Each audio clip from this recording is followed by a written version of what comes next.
Halo guys, kembali lagi ke YouTube channel Generasi Milenial Malaka Jaya.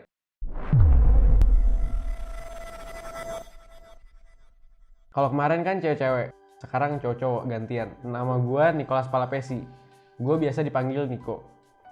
Jadi sekarang gue mau cerita tentang seorang ayah hampir membunuh anaknya.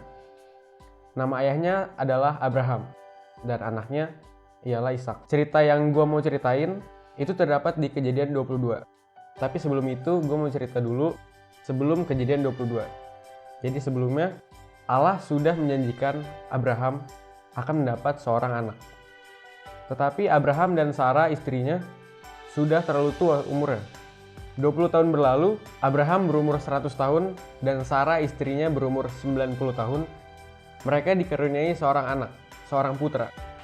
Dan mereka berdua tertawa bergembira. Nah, maka daripada itu mereka menamai anaknya Ishak, yang artinya ia tertawa. Dan seiring berjalannya waktu, Ishak sudah mulai besar.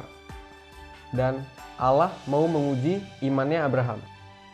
Dan menguji imannya Abraham dengan cara menyuruh Abraham pergi ke gunung Morai dan persembahkan anaknya di situ. Dan pada pagi-pagi hari, Abraham dengan Ishak pergi ke gunung Morai. Dan Ishak membawa kayu bakar di pundaknya dan Abraham bawa obor dan pisau. Jadi Ishak anaknya bertanya kepada bapaknya, "Bapak, di manakah anak domba yang akan kita persembahkan?" Dan Abraham, bapaknya menjawab, "Tuhan akan menyediakan." Dan pada saat itu sampailah Abraham dan anaknya Ishak ke gunung Morai. Dan akhirnya Abraham mendirikan mezbah di situ, meletakkan kayunya dan mengikat anaknya Ishak di atas kayu bakar tersebut. Sesudah itu, Abraham mau mengulurkan tangannya, mengambil pisau, dan mau membunuh anaknya dengan cara disembelih. Namun, malaikat Tuhan berseru, "Abraham, Abraham," jawab dia, dikatakan di dalam Kejadian 22 ayat 12, "Jangan bunuh anak itu dan jangan kau apa-apakan dia. Sebab telah ku ketahui sekarang bahwa engkau takut akan Allah, dan engkau tidak segan-segan untuk menyerahkan anakmu yang tunggal kepadaku." Dan pada saat itu, Tuhan sudah menyediakan domba jantan di belakang Abraham yang tersangkut tanduknya di semak-semak. Jadi Abraham mengganti korban persembahan tersebut dari anaknya menjadi domba jantan yang dia temukan. Dan akhirnya Abraham menamai tempat itu Tuhan akan menyediakan. Jadi untuk kedua kalinya malaikat Tuhan berseru dari langit. Katanya di dalam Kejadian 22 ayat 16, "Aku bersumpah demi diriku sendiri, demikianlah firman Tuhan.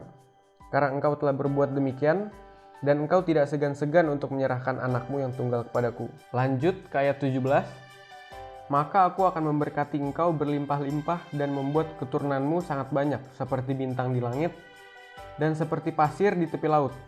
Dan keturunanmu itu akan menduduki kota-kota musuhnya." Jadi yang gue dapetin dari cerita ini, yang pertama, harus menomorsatukan Allah. Yang kedua, taat kepada Allah. Dan yang ketiga, selalu menuruti perintah-perintahnya. Seperti yang dikatakan Efesus 5 ayat 1-2. "Sebab itu, jadilah penurut-penurut Allah, seperti anak-anak yang kekasih, dan hiduplah di dalam kasih. Sebagaimana Kristus Yesus juga telah mengasihi kamu, dan telah menyerahkan dirinya untuk kita sebagai persembahan dan korban yang harum bagi Allah." Jadi, sampai sini aja cerita gue hari ini. Jangan lupa like, share ke teman-teman kalian. Jika ada saran atau masukan, silakan ditulis di kolom komentar di bawah sini. Dan jangan lupa subscribe. Terima kasih semuanya. Jalan-jalan ke mall. God bless you all. Bye.